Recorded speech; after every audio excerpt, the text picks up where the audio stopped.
अस्सलाम वालेकुम। क्लास, उम्मीद है आप सब खैरियत से होंगे। हमारा आज का जो टॉपिक है, आज हम बात करेंगे कंसोलिडेशन के बारे में। ठीक है, तो पहले हमने देखा कंपैक्शन का टॉपिक पढ़ा। उसमें हमने देखा कि उसका पर्पस क्या होता है, हम क्यों कंपैक्शन करते हैं सॉइल में। तो नॉर्मली अगर सॉइल वीक है, ठीक है, उसमें वाइट स्पेसेस ज़्यादा हैं या उसकी स्ट्रेंथ कम है। ठीक है, स्ट्रेंथ नॉर्मली कम इसलिए होती है कि उसमें वाइट स्पेसेस ज़्यादा होती हैं। ठीक है, तो वाइट स्पेसेस जितनी ज़्यादा होंगी, सॉइल की स्ट्रेंथ उतनी ही कम होती जाएगी। तो इसलिए हम क्या करते हैं कि वाइट्स को रिड्यूस करते हैं। हम अगर जनरल बात करें तो वाइट्स को अगर रिड्यूस करेंगे तो सॉइल जितनी कॉम्पैक्ट होती जाएगी, उसकी डेंसिटी जितनी इंक्रीज होती जाएगी, उतनी ही सॉइल की स्ट्रेंथ भी इम्प्रूव होती जाएगी। ठीक है, तो उसके बाद हमने देखा कि वाइट्स जो हैं वो दो किस्म के होते हैं। एयर वाइट्स भी हो सकते हैं और वाटर वाइट्स भी हो सकते हैं। एयर वाइट्स को रिमूव करने का मेथड हमने देखा, उसको हमने कंपैक्शन का नाम दिया था। ठीक है, कंपैक्शन क्या होती है, किस लिए की जाती है, उसके डिफरेंट मेथड्स क्या हैं, फील्ड में कैसे की जाती है, लेबॉर्ट्री में कैसे की जाती है। ठीक है, कंपैक्शन के ये सारी एस्पेक्ट्स जो हैं वो हमने लास्ट लेक्चर्स में पढ़ ली। ठीक है, उसके बाद जो वाइट्स की सेकंड टाइप आ जाती है वो है वाटर वाइट्स। वाटर वाइट्स को रिमूव करने का जो प्रोसीजर है उसको हम कंसोलिडेशन का नाम देते हैं। ठीक है, तो कुछ बेसिक थ्योरी देख लेते हैं। लोड और स्ट्रेस एप्लीकेशन ऑन सॉइल जो है, जब भी सॉइल पे लोड या स्ट्रेस लगेगी तो उससे सॉइल में कंप्रेशन आएगी। कंप्रेशन आने की रीजंस क्या हो सकती हैं? कंप्रेशन और expulsion of air in soil wides. ठीक है, सॉइल वाइड्स में जो एयर है जब वो एक्सपेल होगी या कंप्रेस होगी, उस वजह से भी सॉइल में कंप्रेशन आ सकती है, जिसको हम सॉइल कंपैक्शन कहते हैं, और ये ऑलरेडी डिस्कस हो चुकी है चीज़। उसके अलावा डिस्टॉर्शन या क्रशिंग ऑफ सॉइल ग्रेन्स हो सकती है। सॉइल ग्रेन्स की क्रशिंग या डिस्टॉर्शन जो है ये नॉर्मली निग्लिजिबल होती है सॉइल में अंडर नॉर्मल लोड्स। जो नॉर्मल लोड्स हैं उनके वजह से जो क्रशिंग है वो निग्लिजिबल होती है। जो थर्ड रीज़न हो सकती है सॉइल कंप्रेशन की, वो है expulsion of water from the wides. जब वाइड्स में से वाटर निकलना शुरू हो जाएगा तो इस प्रोसेस को हम कंसोलिडेशन का नाम देते हैं। यहाँ पे अगर आप देखें तो कंप्रेशन को कट किया हुआ है या इस पर स्ट्राइक थ्रू लगाया गया है। इसकी रीज़न ये है कि वाटर जो है, आपने फ्लूइड मैकेनिक्स में पढ़ा होगा कि वाटर जो है वो इनकम्प्रेसिबल है, वाटर कंप्रेस नहीं हो सकता। जब वाटर कंप्रेस नहीं होगा तो उसमें कंप्रेशन के चांसेस, कंप्रेशन भी नहीं हो सकते, इसलिए हमने ये जो है इस पर स्ट्राइक थ्रू लगा दिया है, इसको क्रॉस किया हुआ है। ओके, तो कंसोलिडेशन होती कैसी सॉइल में, ये चीज़ अच्छी तरह आपने माइंड में रखनी है कि जिन सॉइल्स की वाटर होल्डिंग एबिलिटी ज़्यादा होती है उनमें कंसोलिडेशन भी ज़्यादा होती है। अब वाटर होल्डिंग कैपेसिटी किन सॉइल्स की ज़्यादा होती है? ऐसी सॉइल्स जिनका सरफेस एरिया ज़्यादा होता है, पार्टिकल साइज, जो weight to surface area ratio है वो ज़्यादा होती है। ठीक है, जिन पार्टिकल का सरफेस एरिया ज़्यादा होगा उनकी वाटर होल्डिंग कैपेसिटी भी उतनी ही ज़्यादा होगी। और जो फाइन ग्रेन सॉइल्स होती हैं उनका सरफेस एरिया मैक्सिमम होता है या रिलेटिवली ज़्यादा होता है, इसलिए उनकी वाटर होल्डिंग कैपेसिटी भी ज़्यादा होती है। तो the phenomena of consolidation is associated with saturated fine grain soils only. Consolidation जो है वो सैचुरेटेड फाइन ग्रेन सॉइल्स में ही होती है, कोर्स ग्रेन सॉइल्स में कंसोलिडेशन नहीं होती। ये चीज़ माइंड में रखनी है। कंसोलिडेशन क्या है, आगे वही डेफिनेशन लिखी हुई है। Consolidation is compression or volume reduction of soil mass due to expulsion of water when subjected to external load या और स्ट्रेस। तो जब भी फाइन ग्रेन सॉइल पे एक्सटर्नल लोड या स्ट्रेस लगाई जाएगी, उस एक्सटर्नल लोड या स्ट्रेस की वजह से जो चेंज इन वॉल्यूम हमें नज़र आएगी, जो सॉइल के वॉल्यूम में चेंज आएगी, उस वॉल्यूम को कंसोलिडेशन का नाम दिया जाता है। कंसोलिडेशन की एक well known example leaning tower of Pisa है। ठीक है, लीनिंग टावर ऑफ पीसा में क्या हुआ है कि एक साइड पे जो है सॉइल में कंसोलिडेशन हो गई है, इसलिए ये एक साइड पे टिल्ट डाउन हो गया।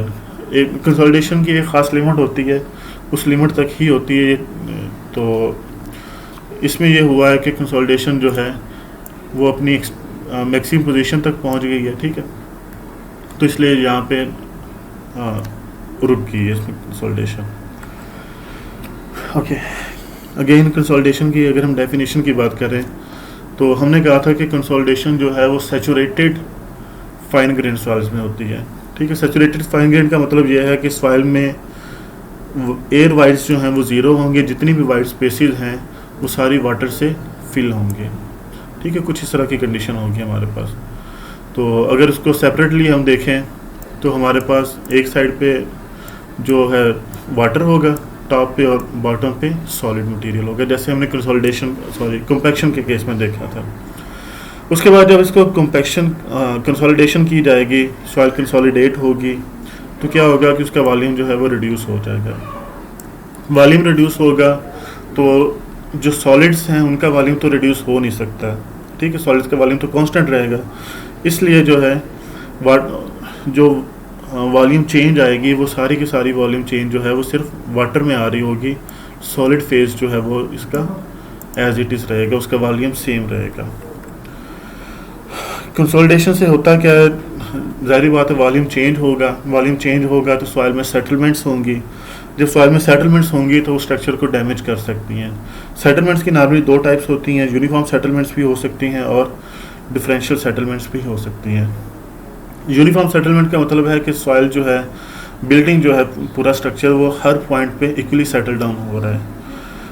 और डिफरेंशियल सेटलमेंट का मतलब है कि डिफरेंट पॉइंट्स पे या डिफरेंट लोकेशंस पे डिफरेंट सेटलमेंट आ रही है। नॉर्मली यूनिफॉर्म सेटलमेंट जो है वो लेस डेंजरस होती है और डिफरेंशियल सेटलमेंट जो है वो ज़्यादा डेंजरस होती है। ये जब हम सेटलमेंट एनालिसिस स्टडी करेंगे तो उसमें इसको डिटेल में देखेंगे।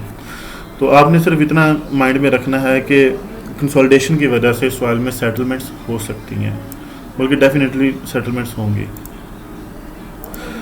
कंसोलिडेशन की अगर मैकेनिज्म की बात करें कि कंसोलिडेशन का फिनोमेना क्या चीज़ है, उसके लिए normally spring cylinder analogy use की जाती है।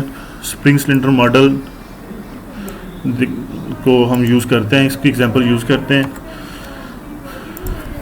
तो डिफरेंट स्टेप्स क्या होते हैं कंसोलिडेशन के, अगर आप देखें स्टार्ट में, ठीक है, तो हमारे पास एक सिलेंडर है, सिलेंडर के अंदर वाटर है और इसके अलावा यहाँ पे आपको एक पिस्टन, ये पिस्टन नज़र आ रहा है ऊपर, ठीक है, ये पिस्टन है, ये स्प्रिंग है और ये जो है एक वॉल है जिससे आप इसको ओपन करेंगे तो यहाँ से वाटर जो है वो बाहर निकलना शुरू हो जाएगा। अच्छा, अब यहाँ पे आ जाएं। फ़र्ज़ करें कि पहले सिलेंडर की ये पोजीशन थी, ठीक है, ये जो हमें नज़र आ रही है ये पोजीशन थी। इसके बाद हमने क्या किया कि हमने एक लोड P अप्लाई कर दिया सिलेंडर के ऊपर, ठीक है। ये लोड अप्लाई करेंगे तो ज़ाहिर बात है कि ये पिस्टन जो है ये डाउनवर्ड मूव करने की कोशिश करेंगे। अच्छा, ये कंडीशन तब है जब वाल जो है वो क्लोज फॉर्म में, वाल जो है वो क्लोज है, ओपन नहीं है। अब पिस्टन इस लोड की वजह से कंप्रेस नीचे को मूव करने की कोशिश करेगा, डाउनवर्ड मूव करेगा, लेकिन इसके अंदर वाटर है, ठीक है। वाटर जो है वो इस पिस्टन की मूवमेंट को रेजिस्ट करेगा। अब पिस्टन जितना इस पे हमने लोड अप्लाई किया है उतने ही प्रेशर से डाउनवर्ड मूव करने की कोशिश कर रहा है, ठीक है। तो ज़ाहिर बात है वाटर ने अगर उसको रेजिस्ट करना है तो जैसे कि एक्शन और रिएक्शन इक्वल होते हैं, तो जितना लोड पिस्टन डाउनवर्ड मूव लगा रहा होगा वाटर उतना ही अपवर्ड प्रेशर अप्लाई करेगा, उतनी ही स्ट्रेस या प्रेशर या लोड जो भी कह रहे हैं उसको, उतना ही उसको अपवर्ड डायरेक्शन में अप्लाई करेगा, ठीक है।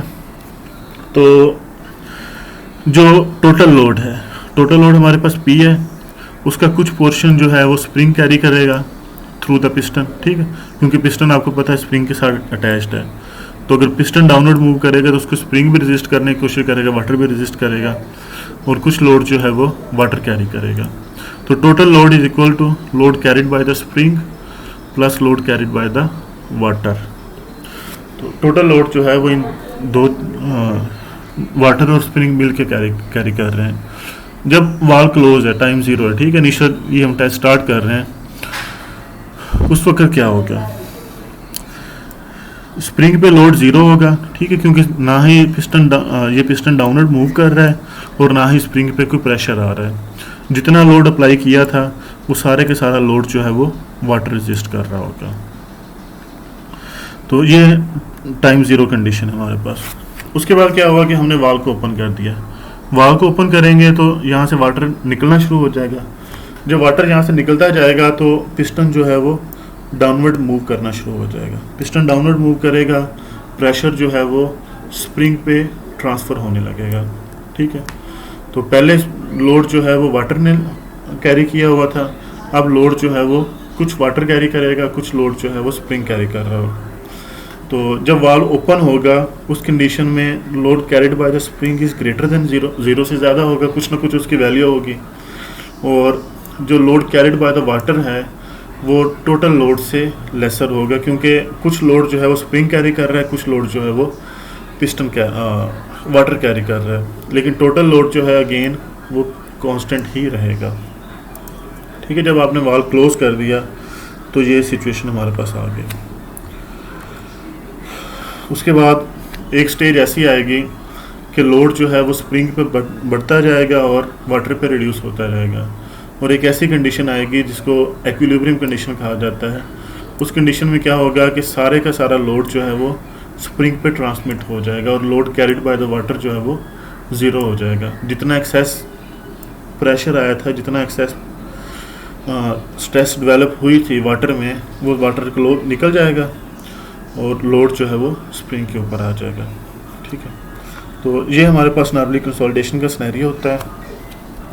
तो इन्हीं स्टेजेस को आप कंपेयर किया गया है सॉइल के साथ। तो total load acting on the system P है, ठीक है, ये स्प्रिंग सिलेंडर के केस में।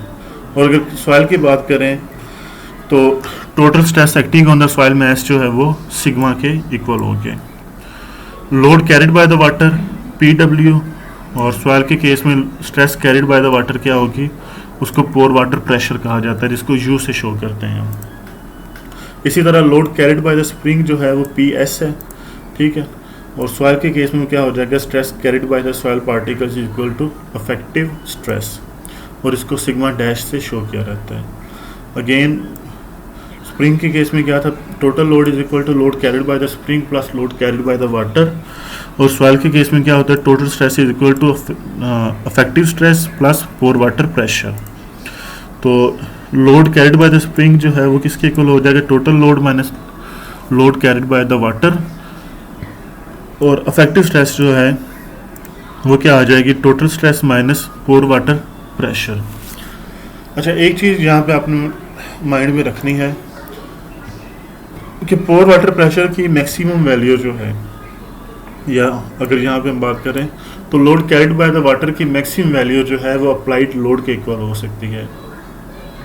इसी तरह load carried by the spring जो है उसकी मैक्सिमम वैल्यू अप्लाइड लोड के बराबर हो सकती है और मिनिमम वैल्यू जो है वो ज़ीरो हो सकती है, जैसे यहाँ पे आपको नज़र आ रही है चीज़ें, ठीक है। ये दोनों कंडीशन है।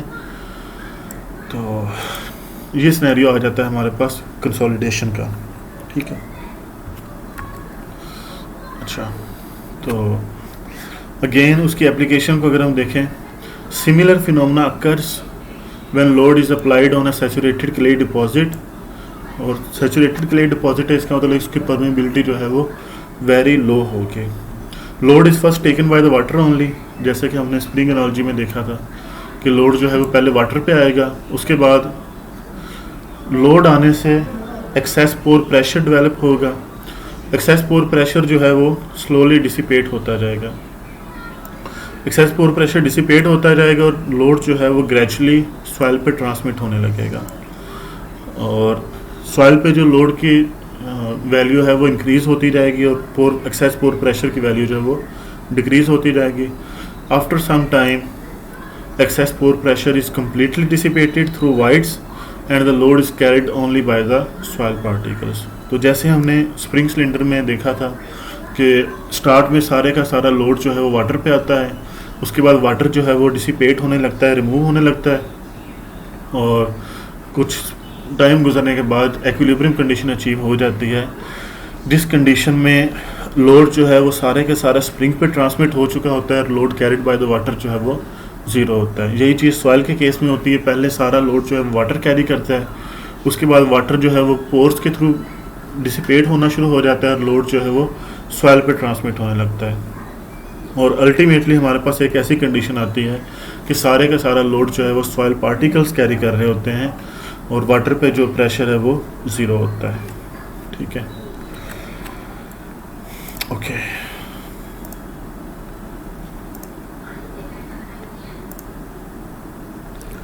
तो ये हमारे पास टाइम वर्सेस प्रेशर डायग्राम है। ठीक है, प्रेशर जो है सॉइल में 3 किस्म के होते हैं, टोटल स्ट्रेस है, पोर वाटर प्रेशर है और अफेक्टिव स्ट्रेस है।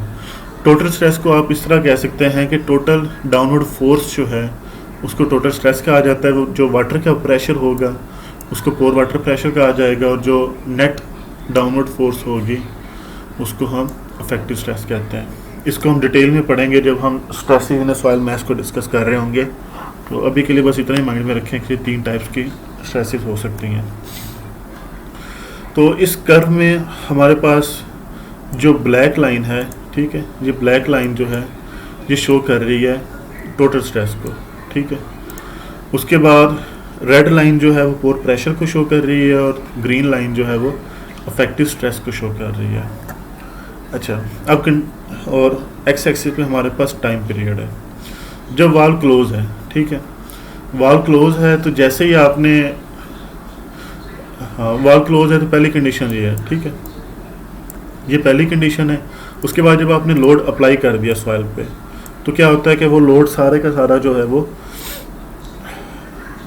पी इंक्रीमेंट आ गई लोड में, ठीक है, लोड इंक्रीज हो गया तो क्या हुआ कि टोटल स्ट्रेस जो है वो भी ज़ीरो से इंक्रीज होके इस पॉइंट तक आ गई। अच्छा, जब स्ट्रेस इंक्रीज होके यहाँ तक पहुँच गई तो उसके बाद आपने क्या किया कि वाल्व को ओपन कर दिया। अब टोटल लोड तो जैसे मैंने आपसे कहा था कि वो कांस्टेंट रहेगा, ठीक है, तो टोटल स्ट्रेस जो है वो with the passage of time constant ही रहेगी। लेकिन क्या हो रहा है कि पहले लोड सारे का सारा वाटर पे आया था, इसलिए पोर प्रेशर भी इंक्रीज हो गया। जब वाल्व आपने ओपन किया तो पोर प्रेशर जो है वो डिक्रीज़ होने लग गया, जैसे कि पिछली स्लाइड में हमने बात की है, और जो नेट या अफेक्टिव स्ट्रेस है, नेट स्ट्रेस जो है वो इंक्रीज़ होने लग गई।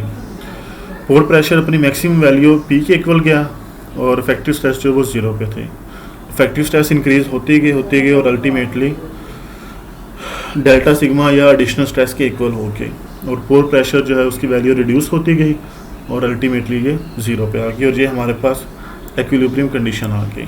ठीक है, तो ये सिनेरियो होता है नॉर्मली सॉइल में। अच्छा, उसके बाद कंपैक्शन और कंसोलिडेशन का कंपैरिजन है। अच्छा, फर्स्ट जो पॉइंट है हमारे पास वो ये है कि कंपैक्शन जो है वो अनसैचुरेटेड सॉइल्स में होती है, लेकिन उसके इन्वर्सली जो है या कन्वर्सली कंसोलिडेशन जो है वो सिर्फ और सिर्फ सैचुरेटेड सॉइल्स में होती है। कंपैक्शन की वजह से एयर वाइड्स रिड्यूस होते हैं और कंसोलिडेशन की वजह से वाटर वाइड्स रिड्यूस होते हैं, क्योंकि सैचुरेटेड सॉइल है तो उसमें एयर वाइड्स एग्जिस्ट ही नहीं करेंगे। कंपैक्शन जो है वो फाइन ग्रेन और कोर्स ग्रेन दोनों सॉइल्स में हो सकती है, लेकिन कंसोलिडेशन जो है वो सिर्फ और सिर्फ फाइन ग्रेन सॉइल्स में होगी।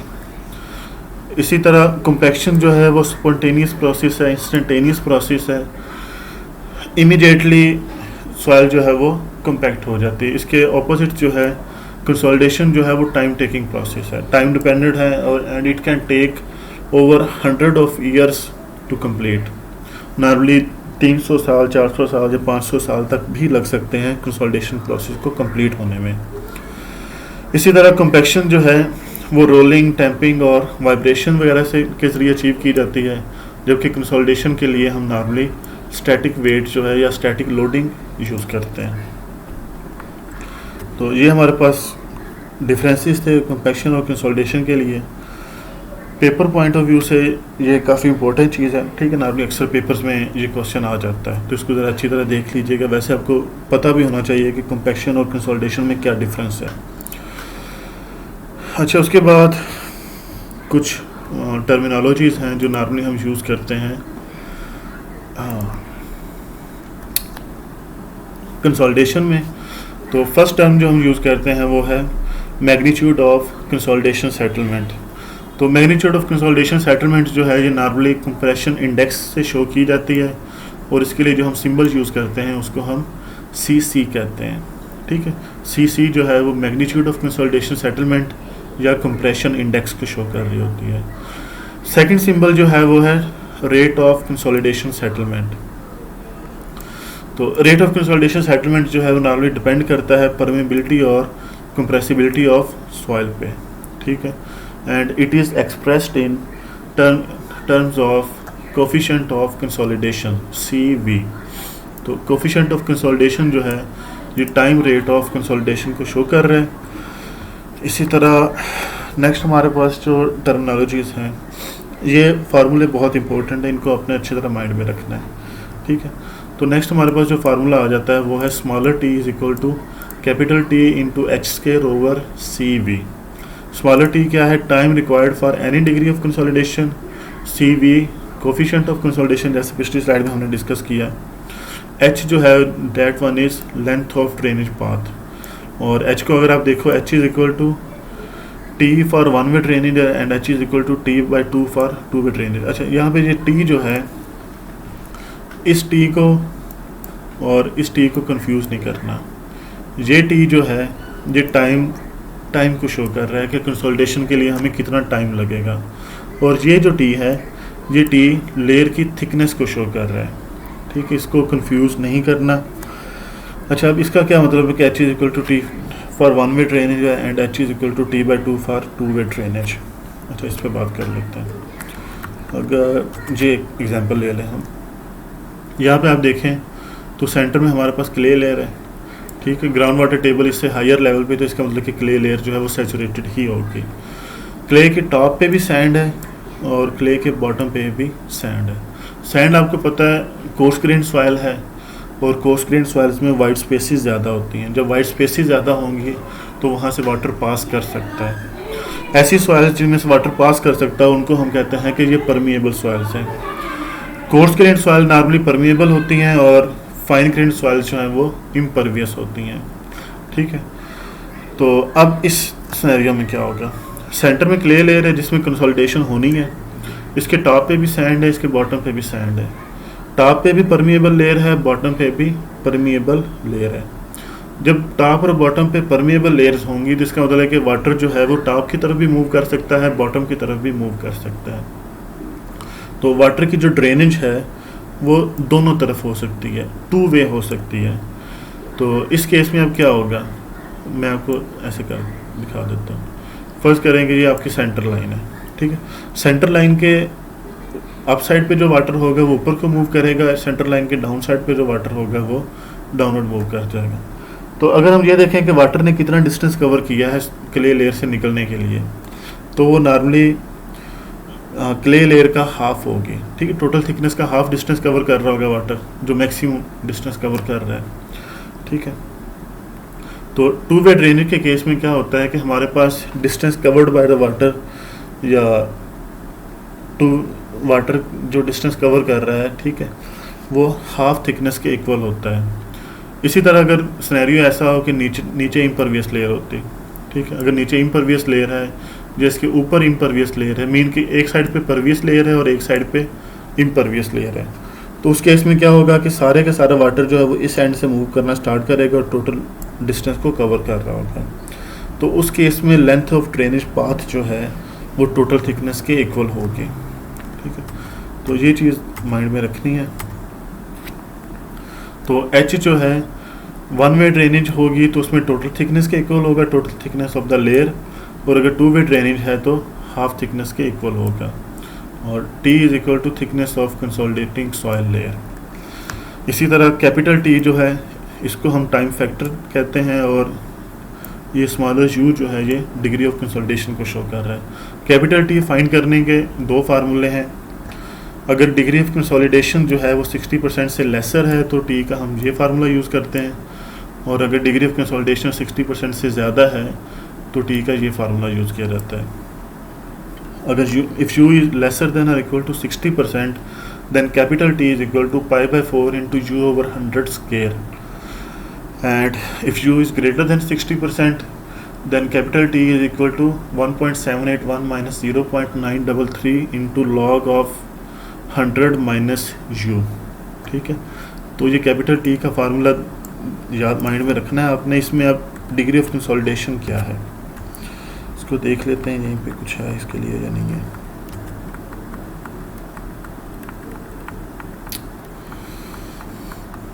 ओके, तो अच्छा यहाँ पे नहीं है ये।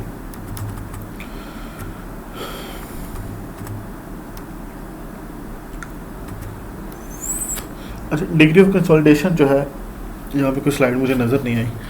तो degree of consolidation basically show कर रही है कि हमारे सॉइल जो है वो कितने परसेंट कंसोलिडेट हो गई है।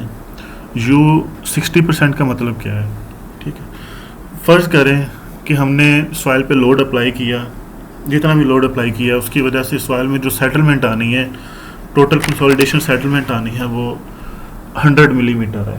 ठीक है, ये हमने अज्यूम कर लिया कि सॉइल की वजह जो अप्लाइड लोड है उसकी वजह से सॉइल में 100 मिलीमीटर की सेटलमेंट आएगी। अब डिग्री ऑफ कंसोलिडेशन का मतलब क्या है? डिग्री ऑफ कंसोलिडेशन का मतलब है कि टोटल कितने परसेंट सेटलमेंट हो चुकी है। जैसे आपको मैंने अभी एग्जांपल दी, अज्यूम कर लेते हैं कि 5 साल के अंदर जो है सॉइल में 100 मिलीमीटर की सेटलमेंट आनी, टाइम जो है 5 साल लगेगा उस पर, और उसमें 100 मिलीमीटर की सेटलमेंट आएगी। तो अगर आपसे ये पूछा जाए कि 3 साल बाद कितनी सेटलमेंट हो जाएगी, ठीक है, तो आप ये रिलेशन यूज़ करेंगे, न्यूमेरिकल हम करेंगे तो उसमें आपको आइडिया हो जाएगा कि इसको कैसे यूज़ करना है। अभी सिर्फ इतना माइंड में रखें कि आपने 3 ईयर टाइम पुट करके कैपिटल टी फाइंड कर लिया, कैपिटल टी फाइंड करके आपने यू फाइंड कर लिया। अज्यूम करें कि 3 साल के बाद जो है, फ़र्ज़ करें कि आपके पास डिग्री ऑफ कंसोलिडेशन जो है वो 50% आ रही है। ठीक है, 5 साल टोटल टाइम लगना है, 100 मिलीमीटर जो है वो टोटल सेटलमेंट आनी है। 3 साल के बाद जो है वो 50% कंसोलिडेशन उसमें हो चुकी है। 50% का मतलब ये है कि टोटल जितनी कंसोलिडेशन होनी थी उसका हाफ या उसका 50% हो चुकी है। या अगर आप इस तरह कह लें कि 3 साल के टाइम के बाद उसमें जो कंसोलिडेशन सेटलमेंट है वो 40% है या 60% है।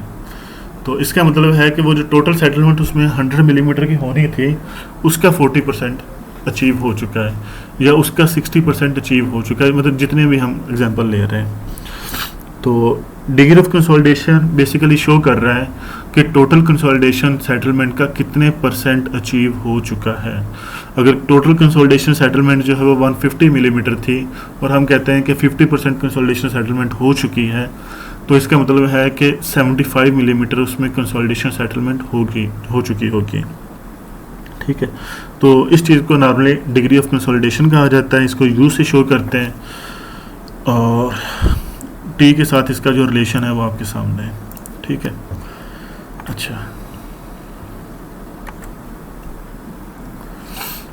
इसके बाद टाइम के जो डिफरेंट रिलेशन हैं, ठीक है, वो क्या क्या हो सकते हैं। वो टाइम जो है वो वेलोसिटी ऑफ फ्लो के इन्वर्सली प्रोपोर्शनल होता है। ठीक है, तो अभी आपके लिए जो ज़्यादा इम्पोर्टेंट चीज़ है, आपको इस स्लाइड पे जो फार्मूले लिखे हैं ये अच्छी तरह आने चाहिए। ये फार्मूले जो हैं वो आपको अच्छी तरह पता होने चाहिए। ठीक है, तो ये फार्मूले भी यूज़ होते हैं, T is proportional to delta sigma into M V into H, लेकिन ये इतने कॉमनली यूज़ नहीं होंगे आपके लेवल पे। 12 इनको एक दफ़ा देख लेना कि ये हैं क्या। तो ये नेक्स्ट जियोटेक 2 में या पेमेंट फाउंडेशन में हम इसको डिस्कस करेंगे। तो ये वही फार्मूले हैं। ठीक है, ये CV का फार्मूला एक काफ़ी इंपॉर्टेंट है, इसको माइंड में रख लेना। CV is equal to K over MV into gamma W। CV time rate of consolidation, K permeability of the soil, gamma W unit weight of the water, और MV जो है इसको कोफिशिएंट ऑफ वॉल्यूम एक्सपेंशन कहा जाता है। ये यहाँ पे कहीं लिखा होगा, हाँ ये देखें, MV is equal to coefficient of volume compressibility. ठीक है, तो ये हमारे पास MV होता है। तो बहरहाल ये जो इम्पोर्टेंट फार्मूले वो आपको मैंने बता दी, उनको अच्छी तरह आप देख लीजिएगा। आज के लिए इतना ही है, तो इंशाल्लाह बाकी हम नेक्स्ट लेक्चर में डिस्कस करेंगे। ओके, अल्लाह हाफिज़।